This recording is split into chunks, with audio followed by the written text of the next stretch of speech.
diabetes. ¿Es día de la diabetes o de lucha o de prevención? Porque como que se me hace extraño que la diabetes tenga un día. Bueno, por ahí. La diabetes tiene un día. Hoy es Día Internacional de la Diabetes, así se llama. Mundial de la Diabetes. Contra la diabetes. Contra la diabetes. Ok, ahora estamos hablando, porque como que el Día Mundial de la Diabetes es dedicarle un día de reconocimiento a la diabetes. No. Bueno, podemos doctor, decir que es un día para crear conciencia, ¿no? el doctor, pero entonces es contra la diabetes. Contra la diabetes. El doctor Ricardo Marte es nutriólogo y ha estado con nosotros muchísimas otras veces y ha venido a desmontar muchísimos santos, pero bueno. La doctora Yasmín Gómez Lomberg, que es médica endocrinóloga, están con nosotros esta tarde para que toquemos el tema de la diabetes, sobre todo después que hay unos números alarmantes, no solo de diabetes, sino también de obesidad, sobre todo infanto-juvenil, y me corregirá usted, doctora, obesidad es el camino más corto para llegar, si no a la diabetes, a la resistencia a la insulina. Sí, evidentemente. Voy a tratarla a usted, olvidémonos del doctor Marte, que ya él está repetido aquí, él está repetido. Sí. Evidentemente la diabetes mellitus es una enfermedad que ha ido en aumento, sobre todo lo que hablamos de diabetes mellitus tipo 2, que es aquella que presentan ya, incluso desde los niños, antes no se veía en los niños, sí, y ya pues afecta a los niños por eso que usted decía, por la prevalencia de sobrepeso y obesidad, evidente relacionada con lo que es nuestro estilo de vida sedentario y pues la alimentación que tenemos. Entonces, esta diabetes tipo 2 necesita sobre todo dos factores. Uno muy importante, que es cuando preguntamos, ¿tienes familiares que han tenido diabetes? Sobre todo mamá, papá, hermanos, tíos, familiares de primer grado o abuelos incluso. Pero necesita otro factor aparte de eso, por lo menos para desarrollarse en los primeros años, que sería pues el estilo de vida. Exactamente, un estilo de vida. Usted que maneja, me imagino que sí, que maneja estadísticas, a mí me llama la atención porque, por ejemplo, en mi caso, yo sí tengo sobrinos de la vida que tienen diabetes tipo 2, pero son atletas y son niños en un peso saludable. Entonces, ¿qué porcentaje de niños con esas condiciones padecen de diabetes tipo 2 y qué porcentaje son niños que están en sobrepeso? Bueno, ahí tendríamos que ver qué otros factores de riesgo tienen esos niños para haber desarrollado diabetes tipo 2. Y evidentemente cómo fue incluso el embarazo de esa madre. Ah, mira qué interesante. Porque es muy alarmante la cantidad de mujeres embarazadas que tenemos con o prediabéticas que no lo saben, porque es bueno de notar que el 50% de la población diabética no sabe que tiene diabetes. Claro, porque no se chequea. No se chequea. Y hay otro factor, que hay profesionales de la salud que no están tan actualizados, o que, me corrige el doctor, no sé si le pasa a él también, que van a consultas con médicos que ven el azúcar en 105, 110, eso es un no chin. es nada. Eso es un chin, me dijeron a mí. No, incluso más lejos, o sea, pacientes que te reportan que tienen una orina que cuando hacen orina, pipí, se acercan las hormigas y eso se pasa desapercibido. O sea, hay muchos temas en cuanto a la condición de diabetes. ¿Cómo se acercan las hormigas a la orina? Por la cantidad ya de azúcar. ¿Pero dónde? ¿En el inodoro? ¿Cómo no, normalmente no. Recuerda que no es descabellada la pregunta, porque mucha gente puede preguntarse lo mismo. No, y además, o sea, ¿dónde se hace? Por ahí. Pero es orina que cae. Vemos, los quienes somos de pueblo sabemos que hay una costumbre de hacer pipí donde se pueda.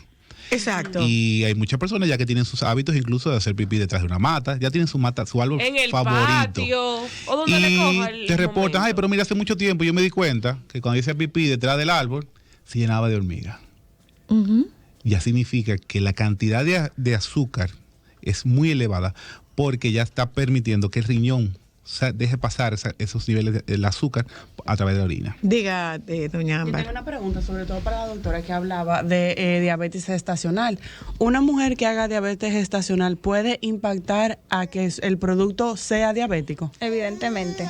Evidentemente, haber sido pues producto de una madre con diabetes gestacional predispone al niño a diferentes cosas. ¿Qué predispone? ¿Qué hace que la mamá debute con diabetes gestacional? Sobrepeso, obesidad son los principales factores determinantes. Mujeres que hayan tenido o que padezcan síndrome de ovario poliquístico.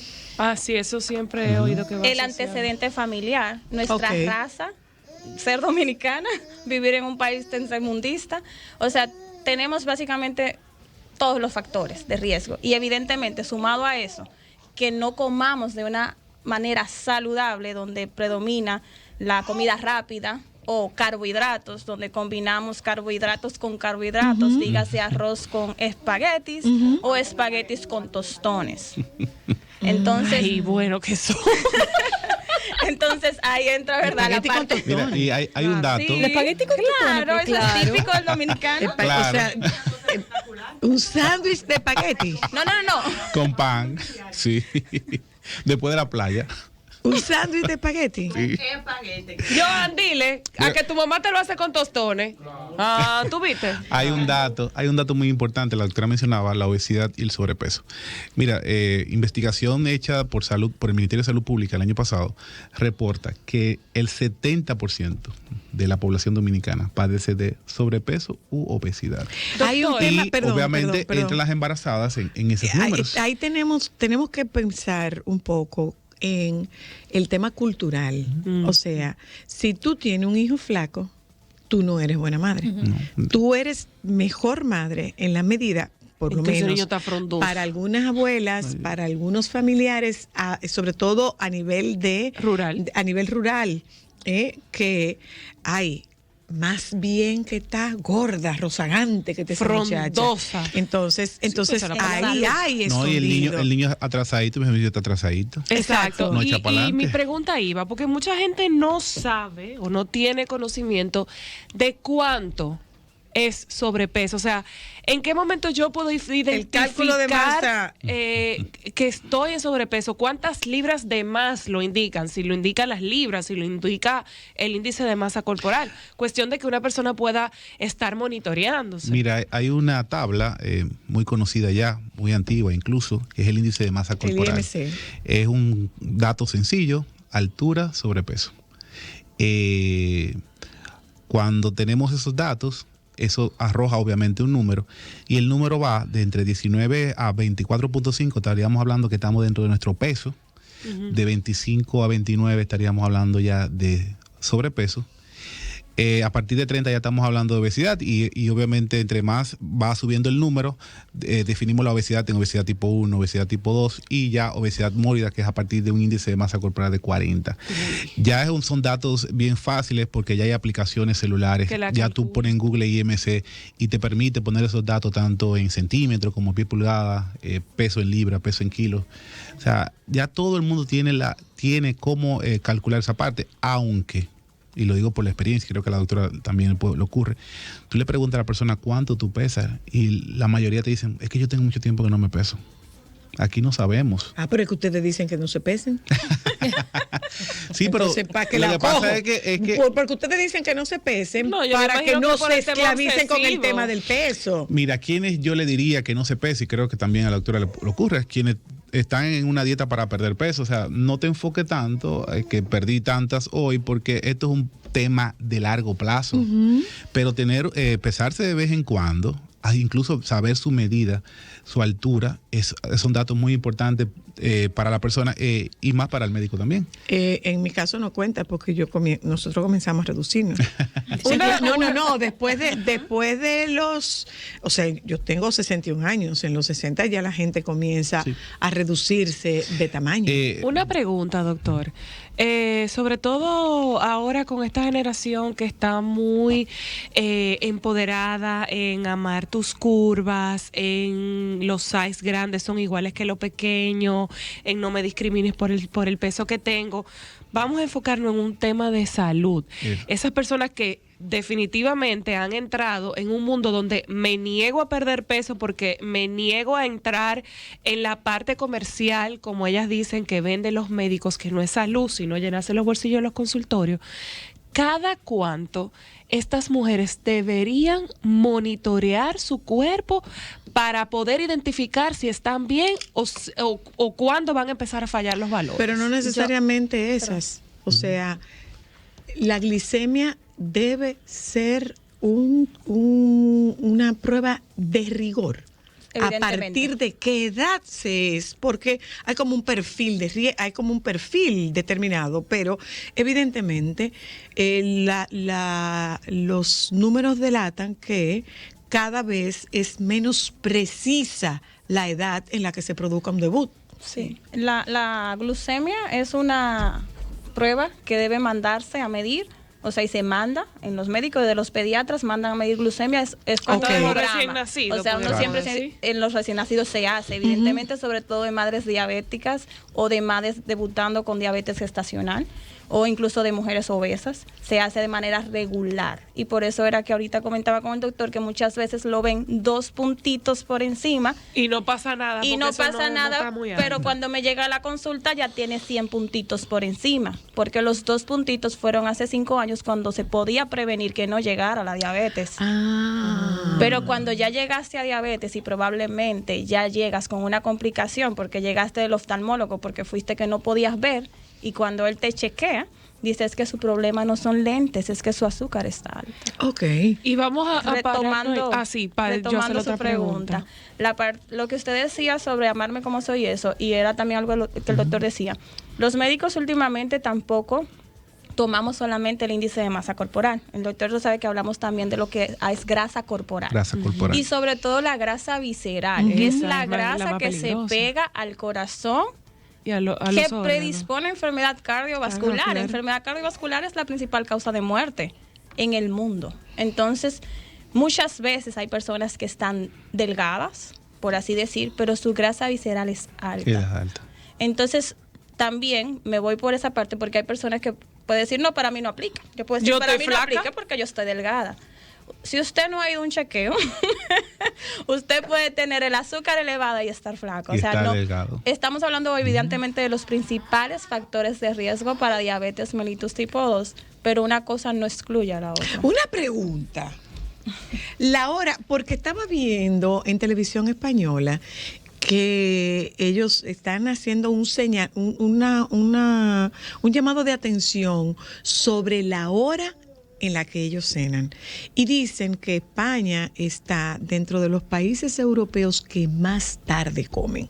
Entonces, puede ser un disparate lo que estoy preguntando, ¿eh? Pero como yo no soy médico, se lo pregunto a los que son médicos. ¿Podría haber alguna relación entre una cena cargada en la que grasas y carbohidratos tengan una cuota considerable y que yo me acueste para que de manera sedentaria este organismo vaya recibiendo una carga superior a la carga que podría tener en horas de más actividad? ¿Podría ser eso un factor determinante para que se produzca un aumento en la glucemia? Bueno, de la doctora. Evidente- O sea, ¿podría haber alguna relación con la hora de comida y lo que tú comes? Sí, claro, claro. O sea, evidentemente todo lo que comemos se convierte en azúcar. Porque el azúcar, no hablamos de eso al principio, pero evidentemente la enfermedad diabetes mellitus implica que el cuerpo no puede utilizar el azúcar que consumimos. ¿Por qué? Porque hay un déficit de insulina, que es lo que ocurre en la diabetes tipo 1, por eso esos niños siempre Tienen necesitan que ponerse inyectarse insulina. porque es una hormona necesaria. En la diabetes mellitus tipo 2 hay un déficit, pero también además esa insulina muchas veces no puede actuar y tenemos medicamentos que nos ayudan a que actúe. Por eso pueden usar pastillas, pero muchas veces necesitan insulina. Okay. Entonces, evidentemente lo que comemos pues influye en los niveles de glucosa. Grasa y proteína nos ayuda a que la glucosa no suba de manera rápida después de comer, ¿ok? Por eso es que hablamos tanto de que acompañen, ¿verdad?, los carbohidratos con una ensalada, que es lo que hablamos del método del plato en los diabéticos, donde la mitad del plato debe ser ensaladas. Pero espérese. Sí, Espérese. no, porque eso es aceite ensalada cada tanto. con... No, ensalada. Ah, porque espérese. No, yo No la rusa, que me dijeron no es la Ahí va, rusa. ahí va. No, Espera. yo no me refiero a la rusa. No veo por qué razón yo tengo esto si yo lo que como es ensalada. Claro, pero tú le pones miel a la ensalada. Sí. O tú aderezas, Quesos. con quesos, o tú le pones frutas. Entonces, cuando hablamos de ensalada en el plato de diabético, ¿a qué nos estamos refiriendo? Me refiero a verduras. O sea, lechuga, Sin tomate. Sin Itevi. Sin Itevi. Y el Itevis incluso en esos aderezos que venden en el supermercado, No. que no sabemos la cantidad de calorías, nadie se pone a chequear, no, un aderezo para la No, ensalada. porque eso es para ensalada, Ricardo. Cuando tú ves eso es saludable. cuando tú ves los porque es datos para ensalada. nutricionales de ese aderezo, son alarmantes realmente, Claro. muy alarmantes. Y hemos pasado de una comida sencilla, como la teníamos anteriormente, un poquito de limón, un poquito de aceite, a querer complicar un poquito la existencia del alimento con ese tipo de alimentos industrializados, valga la redundancia, que están muy vinculados al tema de problemas de diabetes, de obesidad y enfermedades cardiovasculares. Tengo una última Yo tengo una pregunta. Adelante. En el caso, por ejemplo, ustedes saben que hay mucha gente que no tiene la costumbre de chequearse, de crear la rutina, de ir al médico, de hacerse analítica. ¿Cómo pudieran esos pacientes identificar que algo está pasando, y probablemente sea un poco más tarde de lo que ellos quisieran, para acudir a un médico y saber, ok, estoy raro, déjame ir a ver si puede ser el azúcar, si puede ser algo de diabetes? Ok. Bueno, hay lo que llamamos las P's de la diabetes, que es cuando empiezas a tener mucha sed, o sea, bebes agua y no se te calma la sed, empiezas a orinar, no es normal orinar de noche, no es normal levantarse a orinar de noche. En hombres, ¿Ni una vez? no. Al menos que usted beba agua antes de dormir, que no Que debería. es el caso Claro. de ella, ajá. Que no Ok. debería. Y hablando ahorita, cuando usted hacía la pregunta de comer, no Ay, eso deberíamos no, mira, acostarnos. anótales a tu mamá. Ay, Yo Joan. quiero saber también tomo agua. antes de dormir. No deberíamos acostarnos Con la vejiga llena, ¿no? de lo que me preguntaba de la cena. Por lo Ajá. menos 2 horas después de cenar es que deberíamos acostarnos, no darnos las alturas en la cama y dormirnos de una vez. O sea que eso también influye en la glucemia. Con lo del agua, o sea, lo ideal para que usted, porque el reposo es importante para nuestra salud, incluso han tratado de relacionar estudios con la cantidad de horas dormidas. Sí. ¿Y cómo se relaciona eso con el aumento del peso? Entonces, si usted bebe agua antes de acostarse, no va a dormir bien porque se va a levantar. Entonces, ok. a eso era que me refería cuando le dije, pues no deberías beber agua porque entonces te levantas. Entonces, en los hombres se relaciona mucho a problemas prostáticos. Oh, wow. Me llegan muchos pacientes de urólogos que fueron al urólogo primero porque se levantaban a orinar. Cuando el urólogo descarta que es una causa prostática, evidentemente manda a hacer la glucemia en los primeros análisis y tiende a salir elevada. Otro signo es que empiezan a perder peso, porque los diabéticos, por así decir, pasan a un estado cetósico. Por eso en los pacientes diabéticos descompensados no se recomiendan las dietas cetogénicas. Muchos pacientes lo hacen y terminan mal. Muy delicado y la gente se coge eso muy a la ligera. Así doctora. es, así es. Entonces. Y aparte de eso, trastornos de la visión, que comiences a ver que tus heridas no cicatrizan bien. Y evidentemente a partir de los 30 años deberíamos hacernos un chequeo general, o sea, Ok. no tiene que ir a un endocrinólogo, puede ir a un médico internista, a un médico general capacitado donde le haga su evaluación completa. Y si usted ve que un análisis en sangre suyo de azúcar está por encima de 100, aunque sea 101, no es normal. Ok. Un dato muy importante. Estamos actualmente tomando los datos del Censo Nacional y se reportan que cerca del 11% de la población dominicana padece de diabetes. La doctora dijo un dato muy importante. Con el dato hasta ahora. El 50% de los diabéticos no saben que la padecen. No están, exacto. O sea, Sí, eso es un número Mire, peor. Mucho peor y todavía. Antes de despedirnos, es el enemigo público de todo el que tiene que ver con salud. La automedicación. Es un té. Es una botella. Sí es grande. Bueno, aquí aparece cualquier Sí, cantidad sí, de no. gente que No, va yo a sí. curar cualquier cosa, y Historias cualquier de- cosa incluye una botella que cura la diabetes. Sí. Entonces, sí. No Está, sé, el té, doctora, está el té de insulina. sí, Me han preguntado del té de insulina. No. Y el Sí. cáncer. ¿Y cuál es el té de insulina? Hay un árbol que le dicen insulina y la gente hace té de insulina.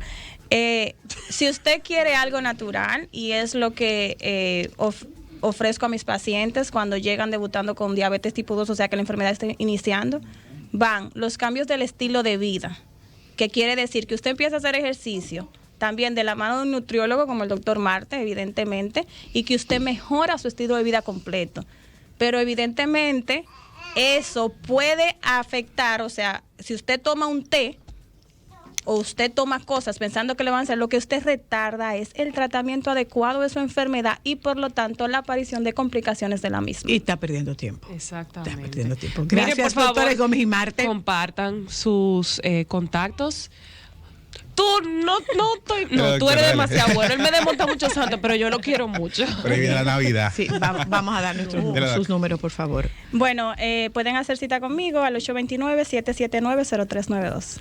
¿Dónde está usted, doctora? Yo trabajo en MedicalNet, Metabolic, se llama el centro, es un centro endocrinológico. Estoy también en la Clínica Independencia Norte, en Arroyo Hondo, y en la zona universitaria, en el Centro Médico Dominico Cubano. Ah, pero ella hace un tour, mi amor. Ella cubre casi todo Vida el polígono. cruel, vida de médico. Bueno, Ya yo lo estoy en el sabe. Centro Médico Bellas Artes. Me pueden contactar al 809-854-4054. Abrazos para ustedes. Gracias por habernos Gracias por la acompañado. Nos vamos a un invitación. momento de publicidad.